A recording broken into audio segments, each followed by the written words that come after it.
इस तरफ युग और अभिमन्यु ग्रेवयार्ड कोठी के अंदर झूमर के नीचे खड़े हुए थे। दोनों ही डरे हुए लग रहे थे। दोनों के माथे पर बड़ी बड़ी पसीने की बूंदें थीं।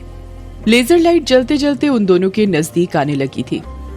युग डरते हुए कहता है, यार ये लेजर लाइट तो हमारी तरफ आ रही है। अभिमन्यु अपनी आंखें फाड़ते हुए कहता है, लेजर लाइट नहीं युग, यक्षिणी, यक्षिणी हमारे पास आ रही है। लेजर लाइट सीढ़ियों से जलते हुए युग और अभिमन्यु के पास पहुंचने ही वाली थी कि तभी वो लेजर लाइट उनके पास न जलकर सीधे ग्रेवयार्ड कोठी के मेन दरवाजे के पास जलने लग जाती है। लेजर लाइट वहीं पर रुक गई थी और बार बार बंद चालू हो रही थी। युग अभिमन्यु का हाथ हिलाते हुए कहता है, अभिमन्यु ये तेरी लेजर लाइट खराब हो गई है क्या? ये बार बार बल्ब की तरह चालू बंद क्यों हो रही है? अभिमन्यु लेजर लाइट को देखते हुए कहता है, यार मेरी लेजर लाइट खराब नहीं हुई है, बल्कि यक्षिणी बार बार उसी जगह मूवमेंट कर रही है। वो वहां पर आ रही है और वहां से जा रही है, तभी ऐसा हो रहा है। कुछ देर तक दोनों ही मंत्रमुग्ध होकर लेजर लाइट को जलते बुझते हुए देखते रहे। अभिमन्यु धीरे से कहता है, अब क्या करे यार? करना क्या है, चल दरवाजे के पास जाकर देखते हैं, हो सकता है यक्षिणी दिख जाए। पागल हो रहा है क्या युग? दरवाजे के पास जाना खतरे से खाली नहीं है। तो फिर क्या करे, ऐसे यहाँ पर डर कर खड़े रहे? चल ना यार, तू ना बहुत डरता है, पता नहीं कैसे पैरानॉर्मल एक्टिविटी एक्सपर्ट बन गया तू। इतना कहकर युग अपने कदम दरवाजे की ओर बढ़ाने लग जाता है। अभिमन्यु भी उसके पीछे पीछे जाने लग जाता है। वो दोनों दरवाजे के पास पहुंचने ही वाले थे कि लेजर लाइट जलनी बंद हो जाती है। कोठी में फिर एक बार अंधेरा छा जाता है, पर अभिमन्यु और युग के हाथों में मोमबत्ती थी, जिस कारण उन्हें आसपास की कुछ चीजें दिखाई दे रही थी। युग अभिमन्यु से कहता है, यार ये लाइट जलनी बंद क्यों हो गई? अभिमन्यु कहता है, शायद यक्षिणी यहाँ से चली गई, इसी वजह से बंद हो गई। युग मोमबत्ती की रोशनी के सहारे अपने आसपास यक्षिणी को ढूंढने लग जाता है। वो यक्षिणी को ढूंढ ही रहा था कि तभी उसे किसी के कदमों की आहट सुनाई देती है। युग हैरानी के साथ अभिमन्यु से पूछता है, अभिमन्यु तूने आवाज सुनी? हाँ सुनी यार, ये आवाज तो बाहर से आ रही है। इसका मतलब ये है कि बाहर कोई है। इतना कहकर बिना कुछ सोचे समझे युग दरवाजा खोलने लग जाता है। अभिमन्यु युग को रोकने के लिए अपना हाथ आगे बढ़ाता है, पर उससे पहले ही झटके के साथ युग दरवाजा खोल देता है। जब दरवाजा खुलता है तो वो देखते हैं कि दरवाजे के बाहर कायर और कछुआ खड़े हुए थे। दोनों के ही हाथ में शराब की एक एक बोतल थी। दोनों को ही देखकर ऐसा लग रहा था जैसे दोनों ने खूब शराब पीकर रखी हुई थी। अभिमन्यु अपना गला फाड़ते हुए कहता है, तुम दोनों यहाँ पर? कायर नशे में अपनी जगह पर हिलते हुए कहता है, हम दोनों नहीं होंगे तो कौन होगा? तुम दोनों को क्या लगा, तुम दोनों अकेले अकेले कार्यक्रम कर लोगे और हमें पता भी नहीं चलेगा?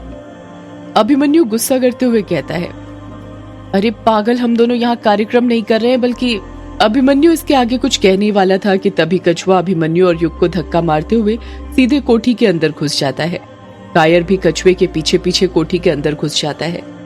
जब वो देखता है कि कोठी के अंदर अंधेरा है तो हैरानी के साथ कहता है, कि तुम दोनों ने कोठी के अंदर इतना अंधेरा क्यों करके रखा हुआ है? कछुआ नशे में बड़बड़ाते हुए कहता है, देखा, मैंने कहा था ना, ये दोनों आपस में कुछ ना कुछ खिचड़ी जरूर पका रहे हैं, ये उसी का।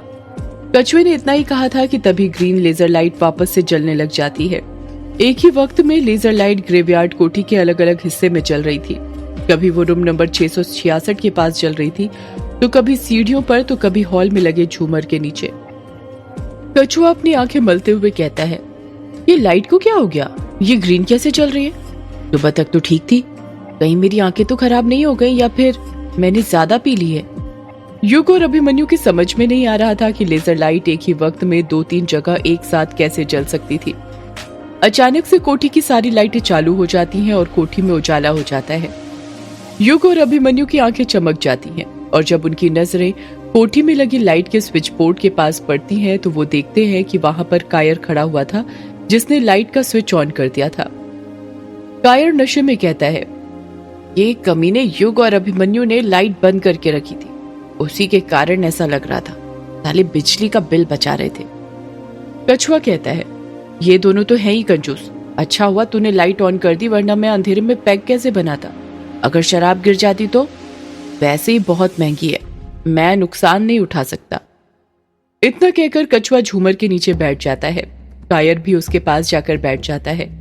युग और अभिमन्यु वहीं पर खड़े हुए थे और कायर कछुए को नौटंकी करते हुए देख रहे थे। युग को कायर और कछुए पर बहुत गुस्सा आ रहा था, पर दोस्त होने के कारण वो उन दोनों को कुछ नहीं बोल पा रहा था। उसका तो मन कर रहा था कि वो उन दोनों को वहां से भगा दे, पर दोस्ती की खातिर वो चुप था। कायर अभिमन्यु को देखते हुए कहता है, अरे अभिमन्यु, तू खड़ा क्यों है? आ नीचे बैठ ना, महफिल सजाते हैं, रंग जमाते हैं और जिंदगी के गम भुलाते हैं। ये शराब ही तो है जिसे पीने के बाद सारे दर्द कम हो जाते हैं। अभिमन्यु कायर को मना करते हुए कहता है, आज मंगलवार है और मैं मंगलवार के दिन नहीं पीता, और वैसे भी तूने सुना नहीं है क्या, नशा शराब में होता तो नाचती बोतल, नशा शराब में नहीं इंसान के अंदर होता है। कछुआ मुंह बनाते हुए धीरे धीरे कहता है, क्या कहा तूने? तू मंगलवार के दिन नहीं पीता? तू क्या बजरंग बली का भक्त है क्या, जो मंगल को नहीं पीता? भक्त तो नहीं, पर जिंदगी के कुछ उसूल है मेरे, तुम्हारी तरह नहीं कि जब जेब भारी हुई कि चले ठेके पर जेब खाली करने। कायर अपनी शर्ट के अंदर से डिस्पोजल निकालता है और फर्श पर रखते हुए कहता है, यार कछुए, तू इस अभिमन्यु को छोड़ना और जल्दी जल्दी पैक बना, इसे पीकर मेरे अंदर की आग को बुझाने दे। कछुआ शराब की बोतल का ढक्कन खोलते हुए कहता है, अरे अभी बनाता हूँ, 2 मिनट। इतना कहकर कछुआ दोनों डिस्पोजल में शराब डालने लग जाता है। डिस्पोजल में उसने शराब तो डाल दी थी, पर पानी उसे नहीं मिल रहा था। कछुआ बोतल ढूंढते हुए कहता है, अरे पानी की बोतल कहाँ पर है? कछुआ अपने सिर पर हाथ रखते हुए कहता है, अरे पानी की बोतल तो मैं वहीं दुकान पर भूल आया। कायर कछुए पर चिढ़ते हुए कहता है, तू न कछुए, एक काम ढंग से नहीं करता है, सब कुछ भूल जाता है। अरे तू चिल्ला क्यों रहा है यार, पानी तो हमें यहीं मिल जाएगा। अरे जा युग, जरा पानी लेकर आना। युग गुस्से से कछुए को घूरने लग जाता है। कछुआ हंसते हुए कहता है, अरे घूर क्या रहा है, तेरी आंखों का पानी थोड़ी ना मांगा है, अंदर जा और पानी लेकर आ। युग गुस्से से कहता है, मैं नहीं ला रहा पानी, जिसे पीना है वो खुद किचन में जाए और लेकर आए। अभिमन्यु युग को समझाते हुए कहता है, युग मैं समझ रहा हूँ तुझे बहुत गुस्सा आ रहा है ना, इन दोनों पर मुझे भी आ रहा है, पर क्या करें, है तो अपने बचपन की दोस्त ही ना। देख ये दोनों बहुत नशे में हैं, तो इन्हें समझाने का कुछ फायदा नहीं। ऐसा कर, जल्दी पानी लाकर दे दे इन्हें। जितनी जल्दी ये पिएंगे, इन्हें चढ़ेगी, ये सोएंगे, उतनी ही जल्दी हम वापस से अपना काम आगे जारी रख सकते हैं। युग कुछ कहता उससे पहले ही कछुआ बड़बड़ाते हुए कहता है, अरे पानी पानी पानी कहाँ है? पानी हमको चाहिए, पानी पानी। अभिमन्यु चिढ़ते हुए कहता है, अरे हाँ बाबा, ला रहा हूँ पानी, चिल्ला क्यों रहा है? युग तुझे नहीं लाना पानी, मत ला, मैं ही लाकर देता हूँ इन्हें। इतना कहकर अभिमन्यु किचन की ओर जाने लगता है। उसके जाने के बाद युग को जितनी गाली आती थी वो सारी मन ही मन कायर और कछुए को देने लगा। अभिमन्यु को गए हुए अभी कुछ ही देर हुई थी कि तभी उसे किसी की आवाज सुनाई देती है, अरे युग, जरा यहाँ पर आना। अब क्या हुआ यार, तू पानी भी अकेले नहीं ला सकता क्या? इतना कहकर युग अपने कदम किचन की ओर बढ़ाने लग जाता है। इस तरफ तहखाने के अंदर अमोदिता और रजनी बैठे हुए थे। 3 बजने में 10 मिनट कम थे। अमोदिता को अभी भी दर्द हो रहा था। उसके पैर के अंगूठे पर खून जम चुका था। खून के कुछ छींटे फर्श पर भी पड़े हुए थे। रजनी अमोदिता की तरफ देखते हुए कहती है, अब हमें काम शुरू करना चाहिए। अमोदिता, जल्दी से पूर्व दिशा की ओर मुंह करके बैठ जा। जैसे रजनी ने कहा था अमोदिता वैसा ही करती है। वो पूर्व की ओर मुंह करके बैठ जाती है। रजनी अमोदिता के सामने जाकर बैठ जाती है और वो पुड़िया जिसके अंदर उसने युग का बाल रखा हुआ था उसे खोलने लग जाती है। फर्श पर ही अमोदिता के सामने हल्दी की कुछ गांठें रखी हुई थी। रजनी वो बाल अमोदिता को देते हुए कहती है, ये ले युग का बाल और इन हल्दी में से एक गांठ उठा और उसके ऊपर युग का नाम जपते हुए लपेट दो। जैसा रजनी कहती है अमोदिता वैसा ही करती है। अपना दुपट्टा दे मुझे। क्या कहा माँ? दुपट्टा? पर क्यों? अरे दे तो। अमोदिता अपना काला दुपट्टा रजनी को दे देती है। रजनी वो दुपट्टा फाड़ने लग जाती है। अमोदिता रजनी को रोकते हुए कहती है, अरे माँ, इससे तुम फाड़ क्यों रही हो? ये मेरा फेवरेट दुपट्टा है।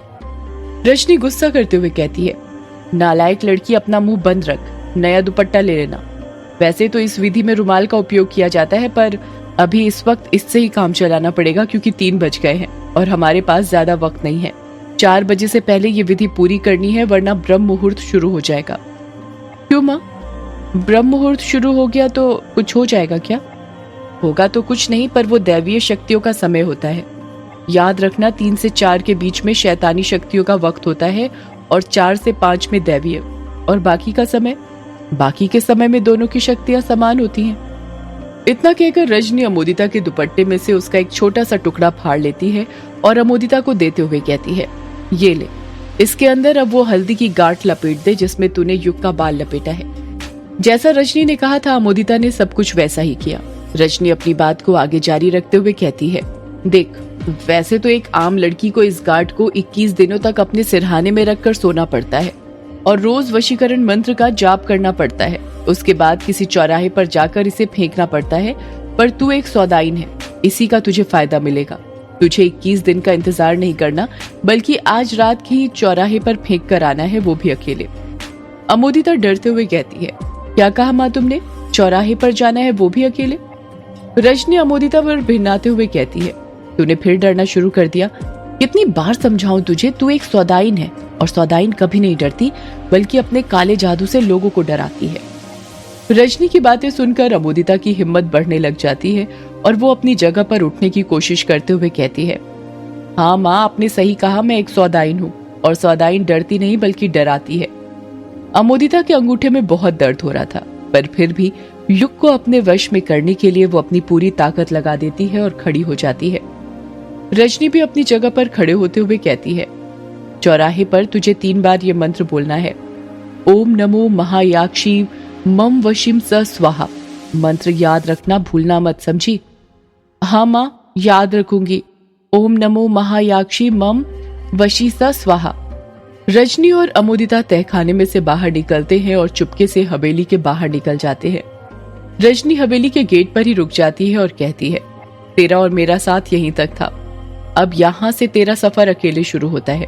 अब इस काम को तुझे ही अंजाम देना है और याद रखना, चौराहे पर ये पोटली फेंकने के बाद चाहे कुछ ही हो जाए, पीछे मुड़कर मत देखना, सीधे घर पर वापस आना। अमोदिता गहरी सांस लेते हुए कहती है, अगर माँ पीछे मुड़कर देख लिया तो क्या होगा? तो ये टोटका टूट जाएगा और ये भी हो सकता है कि तू एक नई बला अपने साथ ले आए, समझी? अब ज्यादा सवाल मत कर, जल्दी जा, वक्त कम है। अमोदिता लंगड़ाते लंगड़ाते वहां से जाने लग जाती है। रजनी वहीं हवेली के दरवाजे पर खड़ी रहती है। 20 मिनट बाद अमोदिता वापस आ जाती है। जैसे ही अमोदिता वापस आती है, रजनी बौखलाहट के साथ पूछती है, क्या हुआ? काम को अंजाम दे दिया? कोई दिक्कत तो नहीं आई? अमोदिता हिचकिचाते हुए कहती है, हाँ माँ, दे दिया, कोई दिक्कत नहीं आई। रजनी खुश होते हुए कहती है, शाबाश, मुझे तुझसे यही उम्मीद थी। अब तू बस कल सुबह का इंतजार कर, देखना कैसे युग तेरे नाम की माला जपता है। हाँ माँ, अब मुझे भी सुबह का इंतजार है। अमोदिता और रजनी दोनों अपने कमरे में सोने चले जाते हैं। इस तरफ जब युग किचन में अभिमन्यु के पास पहुंचता है तो चिढ़ते हुए कहता है, क्या है यार अभिमन्यु, अब तू पानी भी अकेले नहीं ला सकता क्या? अभिमन्यु मटके पर ढक्कन हटाते हुए कहता है, यार पानी तो तब लाऊंगा ना जब मटके के अंदर पानी हो, ये तो खाली पड़ा हुआ है। युग अपने सिर पर हाथ रखते हुए कहता है, अरे शिट, मैंने सोचा था कि शाम को पानी भर लूंगा, पर ग्रेवयार्ड कोठी में लेजर लाइट लगाने के चक्कर में भरना भूल गया। तो फिर क्या करें? बाहर तो वो 2 मगरमच्छ पानी का ही इंतजार कर रहे हैं। करना क्या है, उठा बकेट और चल कुएं के पास। अभिमन्यु हैरानी के साथ कहता है, क्या कहा? कुआं? यहाँ पर कुआं है? अरे ग्रेवयार्ड कोठी के पीछे है, मैं वहीं से पानी भरता हूँ पीने के लिए। एकदम साफ पानी आता है, मीठा मीठा, जैसे किसी झरने का पानी होता है ना, वैसा। कभी कभी तो मुझे लगता है कि कुएं के अंदर झरने का ही पानी है। अच्छा चल, फिर आज इसी बहाने तेरी कोठी का कुआं भी देख लेते हैं।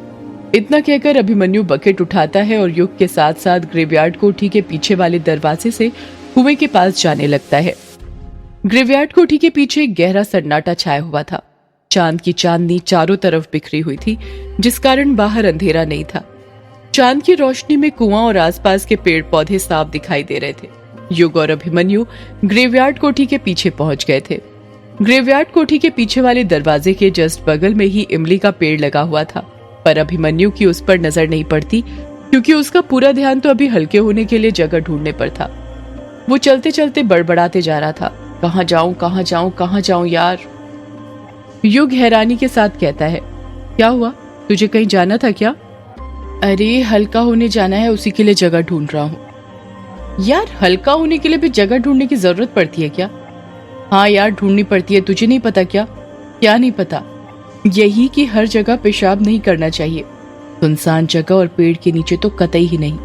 युग हैरानी के साथ पूछता है,